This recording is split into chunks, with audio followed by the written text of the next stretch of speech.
अस्सलाम वालेकुम viewers, welcome to the final video of the Neelum valley tour. तो आज की इस वीडियो में मैं अपना जो पूरा टूर है नीलम वैली का उसको समराइज़ करूँगा। ये जो मेरी वीडियो होगी ये 3 पार्ट्स पे मुश्तमिल होगी, जिसमें सबसे पहला पार्ट होगा रूट मैप, दूसरा ट्रांसपोर्ट और तीसरा होटल्स और होटलिंग। सबसे पहले हम बात कर लेते हैं रूट मैप की। तो लाहौर से जब आप निकलते हैं तो सबसे पहले मुज़फ़्फ़राबाद जाते हैं। मुज़फ़्फ़राबाद से आगे फिर आपको शारदा जाना होता है। तो शारदा और मुज़फ़्फ़राबाद के दरमियान में कुछ पॉइंट्स होते हैं जो मैं ज़रूरी समझता हूँ कि आपने ज़रूर विज़िट करने हैं। उनमें सबसे पहले आ जाता है धानी वाटरफॉल। ये बहुत ही खूबसूरत वाटरफॉल है, आबशार है। और इसके बाद आ जाती है कुंडल शाही वाटरफॉल, और कुंडल शाही वाटरफॉल के बाद आती है LOC। वहाँ पे आपको इंडियन ऑक्यूपाइड कश्मीर नज़र आएगा दूसरी तरफ, और एक साइड पे पाकिस्तान होगा। तो आगे क्या है, आगे किरण आ जाता है। यहाँ भी वैसे ही है जैसे LOC हमने पीछे देखी थी। और आगे आ जाती है रत्ती गली लेक। ये तकरीबन थोड़ा हटके है और इसके लिए आपको थोड़ा सफ़र करना पड़ेगा, और इधर आपको तकरीबन एक दिन लग भी सकता है। और वहाँ से आगे जाके शारदा आता है। शारदा से आगे फिर आप केल जाते हैं, और केल से फिर 2 रास्ते निकलते हैं। एक तो अरनकेल की तरफ जाता है और दूसरा तौबट की तरफ जाता है। अब हम बात कर लेते हैं ट्रांसपोर्ट की। तो ट्रांसपोर्ट अगर आप लाहौर से मुज़फ़्फ़राबाद जाते हैं तो उसके लिए श्रीनगर बस निकलती है लारी अड्डा लाहौर से। इसके 3 टाइम निकलते हैं। जो 2 टाइम हैं वो GT रोड के थ्रू जाते हैं, और जो 1 टाइम है वो मोटरवे के थ्रू जाता है। हमने मोटरवे वाला टाइम जो है वो उसकी बुकिंग करवाई, वो 10:30 बजे निकलता है। और हम तकरीबन 10:30 बजे 11 बजे वहाँ से निकले, और सुबह 7 बजे मुज़फ़्फ़राबाद पहुँच गए। फिर मुज़फ़्फ़राबाद पहुँचने के बाद आपको बुकिंग जो है वो जीप भी मिल जाती है। फिर आप हाईएस्ट पे जा सकते हैं और लोकल भी जा सकते हैं। जीप के जो फेयर होंगे, हमने 3 दिन वैसे रहना था, तो वो 3 दिन की हमने जब बात की तो उन्होंने हमें बताया कि 24,000 वो 3 दिन का लेंगे। वो हमें लेके जाना था उन्होंने तौबट की तरफ, और रास्ते में जो पॉइंट्स आने थे वो भी उन्होंने हमें विज़िट करवाने थे।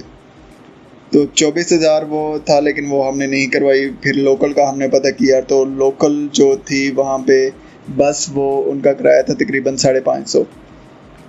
हम फिर उस पर भी नहीं गए। फिर हमने क्या किया कि हाईएस्ट करवा ली। हाईएस्ट हमें पड़ी तकरीबन 7 से 8 हज़ार में।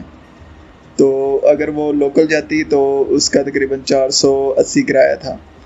तो हमने वो हाईएस्ट करवा ली, और हाईएस्ट पे ही हम चले गए मुज़फ़्फ़राबाद से शारदा की तरफ। रास्ते में हमने वो सारे पॉइंट्स देखे जो मैंने आपको पहले भी बताए हैं। तो शारदा पहुंचने के बाद हम तकरीबन 4 बजे शारदा पहुंचे थे। शारदा पहुंचने के बाद हमने थोड़ा बहुत शारदा को एक्सप्लोर किया, वहाँ पे जगह वगैरह देखी, और फिर उसके बाद हम गए केल की तरफ। केल जाने के लिए भी आपको वही प्रोसीजर है जो हम मुज़फ़्फ़राबाद से शारदा आए थे। आप अपनी जीप भी करवा सकते हैं और लोकल भी जा सकते हैं। हम लोकल गए थे, लोकल का फेयर था वहाँ से 120 रुपये। तो केल पहुँचने के बाद हमने वहीं पे रात गुजारी, और सुबह उठते ही हम अरनकेल की तरफ निकल गए। अरनकेल थोड़ा वहाँ से दूर था, वो डोली के थ्रू हम जा सकते थे। हम सुबह सुबह वहाँ पे चले गए, और तकरीबन 1-2 घंटे हम अरनकेल में गुजारने के बाद वापस केल आ गए। अरनकेल बहुत ही खूबसूरत जगह है, आप ज़रूर देखिएगा। इसके बाद हम वापस आने के बाद फिर जीप पे लोकल जीप जाती है वहाँ से तौबट की तरफ, तो हम तौबट की तरफ निकल गए। केल से जो तौबट का रास्ता है वो बहुत ही ख़तरनाक है। दूसरा वो कच्चा रास्ता है, जिसकी वजह से वो बहुत मुश्किलात हुई। लेकिन जब हम वहाँ पे तौबट पहुँचे तो वो तौबट बहुत ही प्यारा इलाका है, और हमें वो थकावट और वो रास्ते की जो मुश्किलात थी वो सारा कुछ भूल गया, और हमने वहाँ पे रात गुजारी और साथ में बोन फायर भी किया।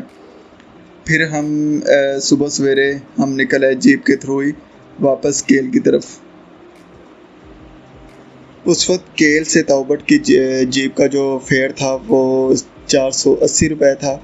और केल वापस आने के बाद हम फिर चले गए मुज़फ़्फ़राबाद। मुज़फ़्फ़राबाद गए हम कोस्टर के थ्रू, तो कोस्टर का जो फेयर था वो 520 रुपये था। इस तरह हम वहाँ पे दोबारा हमने श्रीनगर बस पे टिकट्स करवाई और वापस आ गए लाहौर।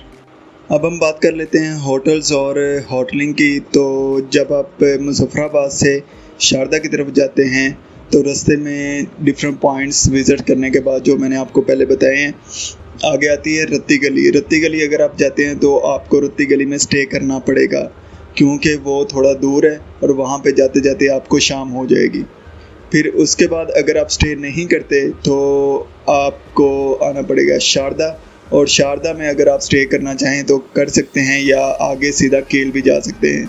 हमने वहाँ पे स्टे नहीं किया था और हम केल ही सीधा चले गए थे।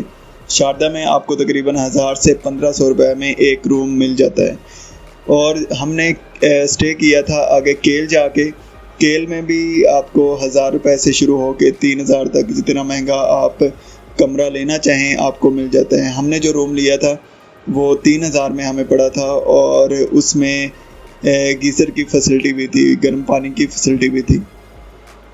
तो उसके बाद फिर अगर आप जाते हैं ताऊबट, तो नहीं, बल्कि सबसे पहले आप अरंकेल जाएंगे। सुबह उठ के आप अरंकेल जा सकते हैं, और अरंकेल को विज़िट करने के बाद आप वापस आके और ताऊबट जा सकते हैं। ताऊबट में फिर आप स्टे करेंगे तो ताऊबट में भी आपको 1000 से लेकर 1500 तक एक रूम मिल जाएगा, तो वहाँ पे आप रह सकते हैं।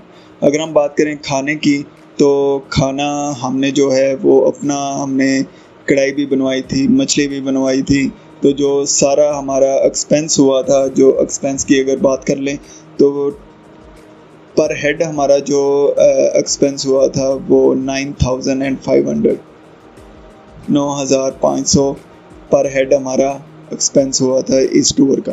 तो लास्ट में मैं आपसे भी यही कहूँगा कि आप निकलें और पाकिस्तान को एक्सप्लोर करें, पाकिस्तान की खूबसूरती को देखें। अल्लाह ताला ने कितना खूबसूरत हमारे मुल्क को बनाया है। ये थी आज की मेरी लास्ट वीडियो नीलम वैली से रिलेटेड। मिलते हैं नेक्स्ट वीडियो में, तब तक के लिए मुझे दें इजाज़त। अल्लाह हाफिज़।